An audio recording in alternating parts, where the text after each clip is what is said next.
జాతీయవాద జర్నలిజానికి అసలైన వేదిక నేషనలిస్ట్ హబ్ ని సబ్స్క్రైబ్ చేసుకోండి. నోటిఫికేషన్స్ కోసం బెల్ ఐకాన్ పై క్లిక్ చేయండి. మోదీ గారి క్యాబినెట్ ఫార్మేషన్లో ముఖ్యమైనటువంటి పోర్ట్ఫోలియోస్ అన్నీ కూడా హోమ్ కానీ, ఫినాన్స్ కానీ, డిఫెన్స్ కానీ ఇవన్నీ కూడా అది ఉండాలి కూడా, అది అవసరం కూడా. రకరకాల విమర్శలు, అంటే ముస్లింలకు ఒక్కరు కూడా క్యాబినెట్లో చోటు ఇవ్వలేదు అనేటువంటి ఒక విమర్శ కూడా మొదలుపెట్టారు. అండ్ చంద్రబాబు గారు, నితీష్ కుమార్ గారు ఉంటారు, వీళ్ళని నమ్మలేమని చెప్పి ఒక ప్రచారం, ఒక నెరేటివ్ బిల్డ్ చేశారు. But we are with NDA, we are with Modiji అని చెప్పి చాలా స్పష్టంగా చెప్పడం జరిగింది. సో ఇది ఎలా చూడాలి, ఈ క్యాబినెట్ ఫార్మేషన్ ఎట్లా చూడాలి మోదీ గారు? ముస్లిమ్స్ క్యాబినెట్లో వెళ్ళాలంటే ఫస్ట్ ఆల్ ముస్లిమ్స్ గెలవలేదు ఎలక్షన్. ఈసారి కూడా కాంగ్రెస్ వైపు నుంచి కానివ్వండి, సమాజ్వాదీ వైపు నుంచి చాలా తక్కువ మందిని ఈసారి దింపారు వాళ్ళు ఎలక్షన్లో. దాంట్లో వాళ్ళు కూడా చాలామంది గెలవలేదు. నేను అడిగిన ఒకటే ప్రశ్న, ఈ ముస్లిమ్స్కి ఒక్కటే రిప్రజెంటేషన్, పార్సీస్ గురించి ఎందుకు మాట్లాడలేదండి? పార్సీ రిప్రజెంటేషన్ లేదని ఎవరన్నా అన్నారా? పాపం వాళ్ళు అడగరు. దే ఆర్ ప్రాస్పరస్ కమ్యూనిటీ, వాళ్ళు పని చూసుకుంటూ వాళ్ళు చేసుకుంటారు. టాటా ఉండొచ్చు, మిగతా ఎవరైనా ఉండొచ్చు. కానీ ఈ రిలీజియస్ బేస్డ్ నాకు అర్థం కావట్లేదు, లాజిక్ అర్థం కావట్లేదు. అంటే మీకు మినిస్టర్ ఉంటేనే డెవలప్మెంట్ వస్తుందా మీకు? అది అడగాల్సిన ప్రశ్న. Anyway, that is not major thing. I think Modi గారిది మీకు గుర్తుంటుంది, ఎలక్షన్ వచ్చిన రోజు నుంచి ఒక కథనాలు మొదలైనవి. నాయుడు గారు చక్రం తిప్పుతారు, నాయుడు గారు అమిత్ షాని హోమ్ మినిస్టర్ చేయనియరు, నితీష్ కుమార్ ఏమో మాకు రైల్వే మినిస్ట్రీ కావాలని చెప్పారు. వాళ్ళ దగ్గర జర్నలిస్ట్ చాలామంది ఉన్నారు, వాళ్ళు పని లేదు వాళ్ళకి. ఈ స్పెక్యులేషన్, కైట్ ఫ్లయింగ్ అంటారు ఇంగ్లీష్లో. ఒట్టి అది చూసి వేసి చూద్దాం ఒకటి పడతాలే అని చెప్పేసి. ఒక టైంలో నీరార్ ఆడియా, బర్ఖాదత్ కూర్చున్న ఫేమస్ ఆడియో ఒకటి ఉండే, మీకు గుర్తుంటుంది, యూపీఏ హయాంలో వీరిద్దరు మాట్లాడుకున్న, అది పెద్ద కాంట్రవర్సీ అయింది ఆ ఆడియో క్లిప్. మినిస్టర్లు ఎవరిని అపాయింట్ చేయాలని బర్ఖాదత్, నీరార్ ఆడియా పిఆర్ లేడీ డిస్కస్ చేస్తున్నారు. ఆలోచించండి, ఆ లెవెల్కి వచ్చారు యూపీఏ టైంలో. కానీ ఈసారి మోదీ గారు ఆయన చాలా క్లారిటీతో, నాకు 240 ఉంటే 440 ఉన్నాయి. మన్మోహన్ సింగ్ 240 కూడా లేకుండే కదా, 2 టర్మ్స్లో కూడా 240 రాలేదు ఆయనకి. అప్పుడు ఆయన పరిపాలించారు కదా 5 సంవత్సరాలు. ఎట్లా చేశారు? అఫ్కోర్స్ కాంప్రమైజ్ చాలా చేశాడు. కానీ మోదీ గారు was very, I think his strategy is very clear. ఒకటైతే 100-day యాక్షన్ ప్లాన్, అది ఆయన బిఫోర్ ఎలక్షన్ ప్లాన్ ఫైనలైజ్ చేసుకున్నారు. సెకండ్, ఆయన కోర్ టీమ్ రీటైన్ చేసుకున్నారు. నాకు ఒకటే ఒక సర్ప్రైజ్ ఏమనిపించిందంటే, ఆ సీటింగ్ అరేంజ్మెంట్ రాష్ట్రపతి భవన్లో అది ఎట్లా వచ్చిందంటే, ఫస్ట్ మోదీ గారు, దాని తర్వాత రాజ్నాథ్ సింగ్ గారు, దాని తర్వాత అమిత్ షా గారు వచ్చారు. యూజువలీ మనం లాజికల్ ఎప్పుడు ఆలోచిస్తే అమిత్ షా గారు నెంబర్ 2 ఇన్ ద క్యాబినెట్ అంటాం, కానీ నెంబర్ 2 ఇస్ రాజ్నాథ్ సింగ్. కానీ కోర్ టీమ్, నితిన్ గడ్కరీ ఉండొచ్చు highways, Nirmala Sitharaman, doctor S Jaishankar, వీళ్ళందరినీ రిటైన్ చేసుకున్నారు కోర్ టీమ్ మొత్తం. అఫ్కోర్స్ రాజ్నాథ్ సింగ్, అమిత్ షా గారి గురించి చెప్పాను నేను ఆల్రెడీ. అది కాకుండా జేపీ నడ్డాని తీసుకొచ్చారు, again back as health minister. కానీ ఇది ఎందుకు చేశారంటే, బేసిక్లీ ఒక ఎలిమెంట్ ఆఫ్, అగైన్ ఈ కంటిన్యూటీ ఎలిమెంట్ గురించి మాట్లాడారు. మోదీ 3.0లో they want to continue where they left in 2.0, అది చాలా క్లియర్. అండ్ మనం చాలా డిబేట్స్లో మాట్లాడుకున్నాం దీని గురించి. ఈసారి బిల్స్ ఎక్కువ లేదు పాస్ చేయడానికి, ఒక యూసీసీ మిగిలిపోయింది అంతే. చిన్న చిన్న బిల్స్ మిగతాని పాస్, రాహుల్ గాంధీ చెప్పినట్లు కాన్స్టిట్యూషన్ చేంజ్ చేయక్కర్లేదు, ఇక్కడ సింపుల్ మెజారిటీతో పాస్ చేయొచ్చు ఈ బిల్స్ అని. అండ్ యూసీసీ సుప్రీంకోర్టు చెప్పిన మాటని. అండ్ నితీష్ కుమార్కి అబ్జెక్షన్ లేదు, చంద్రబాబు నాయుడుకి అబ్జెక్షన్ లేదు, ఉమెన్ రిజర్వేషన్ అయిపోయింది. సో ఇప్పుడు జరిగే దాంట్లో డెఫినెట్లీ మోదీ గారు ఎకనామిక్ టాపిక్స్ గురించి తీసుకుంటారు. ఆయన ఆల్రెడీ డిసైడ్ చేసుకున్నారు, ఇండియాని 3rd లార్జెస్ట్ ఎకానమీ చేయాలని చెప్పారు. దానికి ఉన్న steps, that is going to be very crucial. ఎందుకంటే ఇప్పుడు ఆల్రెడీ ఆయన మాట్లాడుతూ చెప్పారు, నేను ఫార్మర్స్ ఇన్కమ్ డబుల్ చేస్తానని చెప్పారు, చేయలేకపోయినా ఈసారి చేసి చూపిస్తానని. అదొకటి ఉంటుంది. సెకండ్, అగ్నివీర్ స్కీమ్ గురించి ఇంత డిబేట్ జరిగింది. అగ్నివీర్ స్కీమ్లో ఆల్రెడీ ఎక్స్పర్ట్ కమిటీ వాళ్ళు ఇప్పుడు కాదు 2 సంవత్సరాల ముందే చెప్పారు, 4 సంవత్సరాలని మినిమం వాళ్ళ టెన్యూర్ని కొంచెం ఎక్స్టెండ్ చేసి 6 సంవత్సరాలు చేయమన్నారు. అది చేయబోతున్నారు. ఇంకోటి అంటే, అగ్నివీర్ స్కీమ్లో ఇప్పుడున్న 25% మందిని రీటైన్ చేయడం బదులు దే మే రీటైన్ 50%. అది అన్నీ ప్రాబబుల్.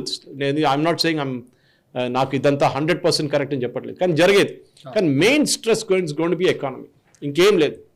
ఎకానమీ అండ్ ఎకానమీ, దీని గురించి మోదీ గారు కంప్లీట్ అటెన్షన్ పెట్టబోతుంది. That is where people like Chandrababu Naidu, ఆయనకు చాలా పెద్ద బెనిఫిట్ రాబోతుంది దీని నుంచి. ఈవెన్ రేవంత్ రెడ్డి గారు కూడా is looking at that, because మోదీజీని మేరే బడే బాయ్ నొట్టిగా పిలవలేదు ఆయన, ఆయనకు తెలుసు డబ్బులు ఎక్కడ ఉందని. So Indian government Nirmala Sitharaman retain చేసుకుంది. చాలా రూమర్స్ ఉండే, ఆమెని తీసేస్తారు, ఆమెని ఒక ఇంకేదైనా పోర్ట్ఫోలియో ఇస్తారు, లేకుంటే ఆమెని బీజేపీ ప్రెసిడెంట్, నేషనల్ ప్రెసిడెంట్ చేస్తారు. అన్నీ ఉండే రూమర్స్, కానీ షీఈస్ బ్యాక్, విచ్ మీన్స్ అక్కడే తెలిసిపోతుంది the element of continuity. Nitin Gadkari ఆయన చేసిన పని, ఆయన కూడా పెద్ద పాలిటిక్స్ ఆయన మీద కూడా ఉండే, మీకు గుర్తుండే రిజల్ట్ రాగానే ఆర్ఎస్ఎస్ వాళ్ళు నితిన్ గడ్కరీని ప్రధానమంత్రిగా చేస్తారు, మోదీ గారిని దింపేస్తారు. అసలు మోదీ గారు తీసుకోరు, ఈసారి కోalition గవర్నమెంట్ మోదీ గారు రన్ చేయరు, ఆయన యాక్సెప్ట్ చేయరు, నితిన్ ఎవరో ఉంటారు. గడ్కరీ గారి కోసం ఒక టీం కూడా మొత్తం భజన మండలి స్టార్ట్ చేసింది అప్పుడు. కానీ ఎవ్రీబడి నోస్ వాళ్ళ స్ట్రెంగ్త్ వాళ్ళకు ఉంటుంది. మీ కోర్ స్ట్రెంగ్త్ రాజు గారు మీకు తెలుసు, నా కోర్ స్ట్రెంగ్త్ నాకు తెలుసు. మన లేని స్ట్రెంగ్త్ తీసుకొని మనం ఆడకూడదు ఎప్పుడు, we will fall flat. Cricket team captain వెళ్ళి హాకీ ఆడితే ఎట్లా ఉంటుంది అట్లే ఉంటుంది అది. సో నిర్మలా సీతారామన్ రిటర్న్ చేసుకున్నారు. డాక్టర్ ఎస్ జయశంకర్, మన ఫారిన్ పాలసీ ఎంత టఫ్గా ఉందంటే ఇప్పుడు that we're now facing 2 enemies, 2.5 enemies. అక్కడ Pakistan, China and internal enemies. That has become bigger threat actually. ఈ సోరోస్ కానివ్వండి, open society foundation. So we have to tackle వీళ్ళందరూ. ఇప్పుడు మనం చూస్తున్నాం, కువైట్లో ఒక యాక్సిడెంట్ జరిగింది, 45 మంది 50 మంది ఇండియన్ చనిపోయారు. See the Indian government reaction. Minister of state పంపించారు, అది కాకుండా ఇండియన్ ఎయిర్ ఫోర్స్ ఎయిర్క్రాఫ్ట్ పంపించారు, బాడీలు తెప్పించారు. ఇవాళ పొద్దున కొచ్చిన్లో ల్యాండ్ అయిపోయింది ఆల్రెడీ. ఎందుకంటే most of them who died from Kerala, చనిపోయిన అందుకు కేరళ అని చాలామంది.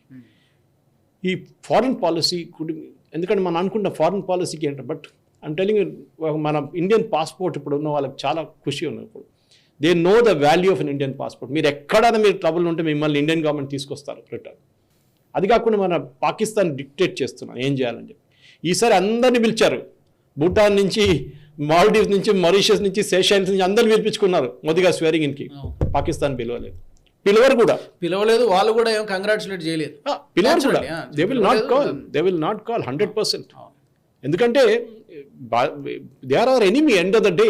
సింపుల్. వాళ్ళు మన దేశంలో ఇప్పుడు టెర్రరిజం ఏ రోజు దాకా ఉంటుందో, because Pakistan was formed on 2 nation theory. Simple.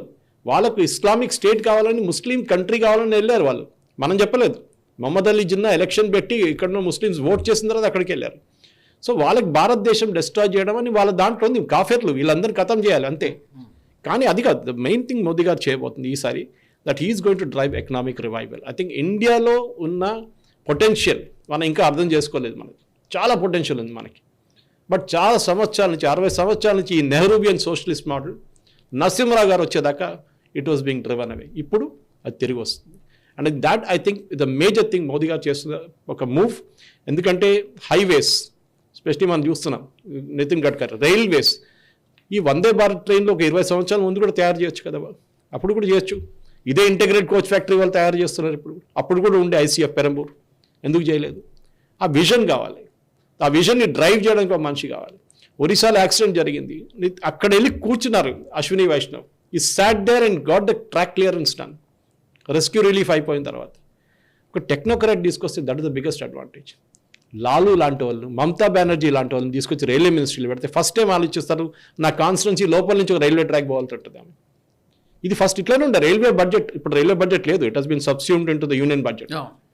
ఆ మినిస్ట్రీ కూడా అంత అట్రాక్షన్ లేదు. కానీ ఇప్పుడు వందే భారత్ చూస్తాం, వందే స్లీపర్ చూస్తున్నాం, బుల్లెట్ ట్రైన్ చూస్తున్నాం. ఇప్పుడు అంటే చాలామంది మన దేశం మొత్తం పేదోళ్ళు ఉన్నారు, బుల్లెట్ ట్రైన్ ఏంటని. అరే వందే భారత్ ట్రైన్లు చూడండి, ఒక టికెట్ దొరకదు మీకు ఇప్పుడు కూడా. ఇక్కడ కేరళకి వెళ్ళినప్పుడు చూసాను, నెల ముందు 2 ట్రైన్లు నడుస్తున్నాయి అక్కడ. 2 Vande Bharat trains are going up and down. రెండిట్లో టికెట్ లేవండి, 15 రోజుల దాకా టికెట్ లేవు. ఆ పరిస్థితి అంటే people are willing to pay for quality. సరే పేదోళ్ళు ఉన్నారు లేదని చెప్పట్లేదు, మనకు కావాల్సిన సెకండ్ క్లాస్ కూడా ఇంప్రూవ్ చేయాలి మనం డెఫినెట్గా. కానీ రైల్వేలు ఇప్పుడున్న క్లెన్లీనెస్ కానివ్వండి, ఆ బాత్రూమ్లు కానివ్వండి, రైల్వే స్టేషన్లు కానివ్వండి, సేఫ్టీ మెజర్స్ కానివ్వండి, ఈవెన్ టికెటింగ్ సిస్టమ్స్ అన్నీ చూస్తే they have gone a major change. Railway ఒక ఎగ్జాంపుల్గా తీసుకుంటున్నాను నేను చాలా, ఎందుకంటే ఫ్రంట్ ఫేసింగ్, కస్టమర్ ఫేసింగ్ డిపార్ట్మెంట్లో one of the biggest is railways. చాలా రైల్వే స్టేషన్స్ ఎయిర్పోర్ట్స్లో తయారయ్యాయి. ఎయిర్పోర్ట్స్ని ఇంకా ఇంప్రూవ్ చేశారు కెపాసిటీ కూడా. ఎందుకంటే చాలామంది ముందు ఇంతమంది ట్రావెల్ చేయకపోతుండే బై ఫ్లైట్స్. ఇప్పుడు చూడండి, నేను ఆ రోజు లేలో ల్యాండ్ అయినప్పుడు ఒక నెల ముందు మా ఫ్లైట్లో 80% మంది లేబరర్స్ ఉండే యూపీ, బీహార్ నుంచి. వాళ్ళకు టికెట్ కొని వాళ్ళ కంపెనీ వాళ్ళు తెప్పించుకుంటారు వాళ్ళు. ఎందుకంటే మనాలి నుంచి రావాలంటే చాలా టైం పడుతుంది, ఒక 2 రోజులు పడుతుంది ఇమ్మీడియట్గా. సో పీపుల్ ఆర్ ట్రావెలింగ్, లేదని చెప్పట్లేదు. North east is connected very well now. So ఈ changes, economic change, specially north east మాట్లాడినప్పుడు లే గురించి చెప్పాను మీకు. 6,000 కోట్లు బార్డర్ రోడ్స్ ఆర్గనైజేషన్కి ఇచ్చారు డబ్బులు రోడ్లు కట్టడానికి. వీఆర్ ఇన్వెస్టింగ్ ఇన్ ఎందుకు అగ్నివీర్ తీసుకొచ్చారని చాలామందికి ఇప్పుడు కూడా తెలియదు. అండ్ ఐ థింక్ బీజేపీ వాళ్ళ ఫాల్ట్ ఇది. That they not been able to explain. ఒకటి we have retain our army as young. ఒక 45-50 సంవత్సరాల మనిషి సియాచిన్కి వెళ్ళాడు, ఒక సోల్జర్. అక్కడ వెళ్ళాలంటే that fellow should be 25-26 maximum 30. Because that high altitude issues there. అది కాకుండా ఫైటింగ్ కూడా వరల్డ్ ఓవర్ లోకంలో ఎక్కడైనా చూడండి army is young. That is most important. Rajnath Singh retain చేసుకుని దాట్ ఆల్సో దేర్. సో ఇట్లాంటి చేంజెస్ తీసుకొచ్చిన తర్వాత డిఫెన్స్లో ఇన్వెస్ట్మెంట్ పెరిగింది ఇప్పుడు చాలా మటుకు. కొత్త రఫేల్ కొన్నా, మనం we're making everything Aatmanirbhar now. హైదరాబాద్లో ఉన్న కంపెనీ నిన్న కూడా మాట్లాడాను దాని గురించి నేను, లోకేష్ మిషన్ టూల్స్, ఇక్కడ బాలనగర్లో ఉంది. They making submission guns for Indian army, local designed, ఏదో బయటని తీసుకురాలేదు. లోకల్ డిజైన్ చేసి మ్యానుఫ్యాక్చర్ చేసి పిస్టల్స్ అండ్ సబ్మిషన్ గన్స్ బాలనగర్లో తయారవుతుంది ఇండియన్ ఆర్మీ. చాలా మంది తెలియదు, డెలివరీ కూడా చేసేసారు వాళ్ళు. సో ఆలోచించండి, ఎక్కడెక్కడ ఆత్మనిర్భర్ వస్తుంది. ఈవెన్ ఇస్రో లాంటి దాంట్లో వాళ్ళు కూడా ప్రైవేట్ సెక్టర్ని ఎంకరేజ్ చేస్తున్నారు. మనం లాస్ట్ వీక్ కూడా చూసాం, ప్రైవేట్ లాంచ్ ప్యాడ్ నుంచి లాంచ్ చేశారు, అది కూడా 3D ప్రింటెడ్ ఇంజిన్. సో చాలా మటుకు చేంజెస్ వస్తున్నాయి Raju. Element of continuity is important. That is what Modi గారు వాజ్ డన్. అండ్ వాళ్ళ కోర్ టీమ్ని రిటైన్ చేసుకున్నారు. అజిత్ దోవల్ గారిని కూడా నేషనల్ సెక్యూరిటీ ఆయన my only worry is age. ఈ 79 ఐ థింక్, 69, 70 వచ్చేసారు ఆయన. So he is pretty aged. చూడాలి how he is going to perform, because he's pretty old now. Ajit Doval గారి ఏజ్ కూడా చెక్ చేయాల్సింది మనం యాక్చువల్లీ, వాట్ ఈస్ ఏజ్ అనేది. So naturally that age he's 79, sorry he 79. ఆలోచించండి, 80కి వచ్చేసారు ఆయన. జనవరి బాన్, నెక్స్ట్ జనవరికి 80 అయిపోతాడు ఆయన. So he's not young. So ఆయన కూడా ఒక రీప్లేస్మెంట్ కావాల్సిందే. మేబీ 5 years కంటిన్యూ చేస్తారా, లేకపోతే మళ్ళీ మధ్యలో మారుస్తారా? We have to wait. Luckily touch wood health issues లేదు, కానీ we hope he stays with us for long, but we have to find a replacement. అది డెఫినెట్ గా. ఈ వీడియో మీకు నచ్చినట్టయితే లైక్ చేయండి, 10 మందికి షేర్ చేయండి. అలాగే కామెంట్ల రూపంలో మీ అభిప్రాయాలను మాతో పంచుకోండి. Nationalist hub group of channels ను సబ్స్క్రైబ్ చేసుకుని తెలుగునాట జాతీయవాద జర్నలిజాన్ని ప్రోత్సహించండి. ఈ వీడియో కింద ఉన్న బెల్ ఐకాన్ పై క్లిక్ చేయడం మర్చిపోవద్దు.